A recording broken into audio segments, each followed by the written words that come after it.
Assalamualaikum warahmatullahi wabarakatuh. Kembali lagi dengan Ibu Noviana Permatasari, di mana di sini Ibu akan mengajarkan kepada khususnya kelas 12 IPS 1, yaitu materi tahap penutupan siklus akuntansi perusahaan jasa, di mana kita akan melakukan pencatatan jurnal pembalik. Apa kabarnya anak-anak? Sehat semuanya? Alhamdulillah, luar biasa ya. Alhamdulillah sehat-sehat semuanya. Oke, sebelum kita masuk ke jurnal pembalik, Ibu mau mengulas lagi pelajaran minggu yang lalu, yaitu kemarin masih ingat gak sebelum jurnal pembalik kita melakukan pencatatan apa? Ya? Oke, jurnal penutup ya, dimana kalau jurnal penutup itu biasanya akan dicatat per akhir periode ya, setelah kita menyusun yang namanya laporan keuangan. Nah, di sini setelah kita melakukan jurnal penutup, pada saat kita mau memasuki awal periode yang baru, kita akan melakukan yang namanya pencatatan penutupan siklus akuntansi perusahaan jasa, yaitu jurnal pembalik. Nah, sebelum apa itu kita menyusun jurnal pembalik, kita harus tahu dulu apa sih tujuan pembelajaran kita. Ya, tujuan jurnal pembalik adalah untuk memudahkan pekerjaan akuntansi pada periode berikutnya, di mana di sini diupayakan untuk bisa menghemat waktu. Oke, apa itu jurnal pembalik? Jurnal pembalik adalah ayat jurnal yang disusun pada saat awal periode akuntansi untuk membalik ayat yang berasal dari jurnal penyesuaian tertentu, bersifat opsional dan fungsinya adalah 1. Mempermudah pencatatan transaksi periode akuntansi yang baru. 2. Menyederhanakan penyusunan jurnal pada periode akuntansi yang berikutnya. Dan yang ketiga, untuk meminimalisir semua kesalahan atau kesalahan-kesalahan yang mungkin saja bisa terjadi. Oke, gimana untuk skema jurnal pembaliknya? Oke, di jurnal pembalik, karena tadi kita mengambil dari jurnal penyesuaian, maka yang kita ambil hanya 2 akun saja, yaitu jurnal penyesuaian diambil dari data piutang dan juga utang. Piutangnya apa? Yaitu pencatatan yang masih akan diterima, ya, atau receive revenue, ya kan? Lalu ada lagi dari piutang tersebut, yaitu beban yang dibayar di muka, ya kan? Nah, lalu ada lagi dari jurnal penyesuaiannya itu diambil kita dari utang. Yang mana nih? Yaitu yang dikatakan sebagai beban terutang atau prepaid expense, dan juga ada pendapatan diterima di muka atau revenue ya. Nah, lalu apa sih yang harus diperhatikan dalam membalikkan akun-akun atau membuat jurnal pembalik? Yang satu adalah pembayaran di muka atas biaya. Lalu yang kedua adalah penerimaan di muka atas pendapatan. Yang ketiga, biaya yang masih harus dibayar. Dan yang keempat adalah pendapatan yang masih akan diterima. Oke, gimana? Sudah terbayang? Oke, sekarang Ibu akan kemukakan satu-satu. Apa itu beban dibayar di muka? Nah, di mana di sini untuk beban dibayar di muka adalah dicatat sebagai bebannya. Artinya beban yang sudah dibayarkan namun belum dicatat sebagai beban pada periode tersebut. Biasanya terjadi jika perusahaan membayar bunga, membayar biaya transaksi dan pengeluaran perusahaan untuk periode tertentu. Yang kedua, pendapatan diterima di muka, di mana yang dicatat di sini adalah pendapatannya. Nah, yang kayak gimana pendapatan yang diterima di muka? Yaitu pendapatan yang diterima oleh perusahaan pada awal transaksi yang belum dilakukan oleh pelanggan. Yang ketiga adalah beban yang masih harus dibayar. Yang di sini yang dicatat adalah beban yang masih harus dikeluarkan atau dibayar oleh perusahaan pada akhir periode akuntansi, sehingga beban tersebut masih akan berlanjut pada periode akuntansi berikutnya. Dan yang keempat adalah pendapatan yang masih harus diterima, yaitu pendapatan yang sudah terjadi namun karena beberapa alasan belum diakui sebagai pendapatan perusahaan. Yuk kita lihat dulu. Di sini ada cara membuat bagaimana kita menyusun yang namanya jurnal pembalik. Nah, di sini ada suatu kasus, yaitu yang pertama di sini ada kita masuk pada beban dibayar di muka. Di sini tadi dikatakan bahwa beban dibayar di muka ini dicatat sebagai beban pada akhir periode dan akan ditutup sehingga nilainya nanti akan menjadi 0. Oleh sebab itu pada awal periode berikutnya diperlukan jurnal pembalik. Untuk apa? Agar data beban ini mencerminkan keadaan yang sebenarnya. Misalnya di sini ada contoh pada tanggal 1 Desember 2019 dibayarkan uang sewa untuk 1 tahun sebesar 2.400.000.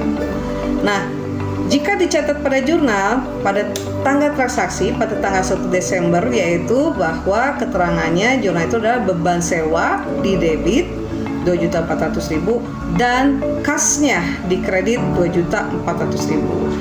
Nah, pada tanggal 31 Desember 2019 dibuat jurnal penyesuaiannya, di mana beban sewa yang sudah digunakan itu adalah 1 dibagi 12. Kenapa 12? Karena tadi kita untuk pembayaran sewa selama 1 tahun. Jadi yang satunya itu 1 bulan, yang per 12-nya adalah menandakan bahwa 1 tahun itu 12 bulan. Dikalikan dengan besarnya tadi biaya sewa, yaitu 2.400.000. Sehingga dapatlah 200.000. Nah, di sini untuk jurnal penyesuaiannya, maka pada tanggal 31 Desember ada yang sudah dibayar di muka. Jadi nanti jurnalnya gimana? Jurnalnya yaitu sewa dibayar di muka di debit 2.200.000 dan beban sewanya 2.200.000. Nah, pada saat nanti di periode berikutnya di awal periode, yaitu kita buat jurnal pembaliknya. Gimana jurnal pembaliknya? Kita balik yang tadinya beban sewa di kredit pada saat di jurnal penyesuaian, maka di jurnal pembalik beban sewanya berpindah menjadi di debit 2.200.000. Dan yang awalnya tadi sewa dibayar di muka di jurnal penyesuaian itu tadinya di debit, maka dia dibalik menjadi ke kredit. Ya. Sewa di mukanya di kredit sebesar 2.200.000. Sehingga nanti biaya yang dibayar di muka itu akan dicatat sebagai harta dan tidak perlu dibuat lagi jurnal pembaliknya karena sudah nilainya 0 ya. Lalu yang selanjutnya pendapatan diterima di muka. Seperti kayak gimana? Yaitu pendapatan yang belum direalisasikan akan dicatat sebagai pendapatan. Di sini kita kenakan dengan namanya reverse entry, di mana dibuat untuk pendapatan sebagai sewa diterima di muka. Contoh, misalkan di sini pada tanggal 1 September 2017 perusahaan telah menerima pendapatan sewa sebesar 2.400.000 untuk 6 bulan. Nah, jurnalnya gimana? Pada saat tanggal transaksi, karena dia menerima sewa tanggal 1 September, maka jurnal pada tanggal 1 September adalah kasnya di debit 2.400.000. Sedangkan pendapatan sewanya di kredit 2.400.000. Nah, pada tanggal 31 Desember 2017 dibuat jurnal penyesuaiannya, di mana jurnal penyesuaiannya adalah pendapatan sewa di kredit dan kasnya di pendapatan sewanya di debit dan kasnya adalah di kredit ya. Nah itu. Nah, lalu kita masuk pada yang ketiga, beban yang belum dibayar. Misalkan pada tanggal 31 Desember 2017 terjadi gaji untuk bulan Desember yang belum dibayar perusahaan dengan rincian gaji karyawan 1.750.000 untuk bagian penjualan dan gaji karyawan bagian kantor 1.500.000. Sehingga pada tanggal 4 gaji ini akan dibayarkan pada tanggal 4 Januari. Nah, pada saat kita mencatat ke dalam jurnal penyesuaiannya yang dibuat pada per 31 Desember 2017, yaitu beban gaji beban gaji bagian penjualan 1.750.000 di debit, lalu beban gaji karyawan kantor 1.500.000 di debit, dan karena itu belum dibayarkan maka dimasukkanlah sebagai utang gaji total dari beban gaji bagian penjualan dengan karyawan kantor menjadi utang gajinya dikredit 3.250.000. Dia dikredit kenapa? Karena utangnya bertambah, karena gajinya belum dibayarkan.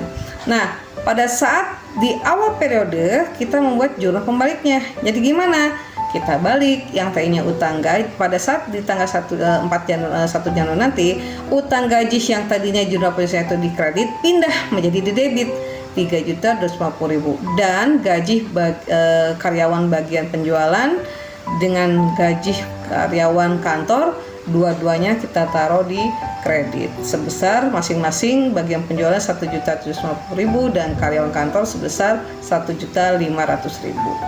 Begitu pula yang selanjutnya, yang keempat adalah pendapatan yang belum diterima.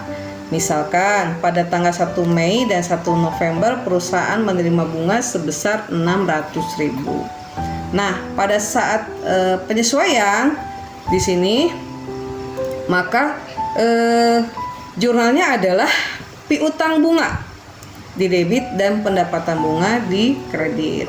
Dan pencatatan nanti pada jurnal pembalik pada tanggal 1 Januarinya yaitu dibalik, yang tadinya pendapatan bunganya di jurnal penyesuaian tadinya di kredit berubah menjadi di debit besarnya 200.000, dan piutang bunganya yang tadinya di debit berpindah ke kredit sebesar 200.000. Kenapa 200.000? Karena tadi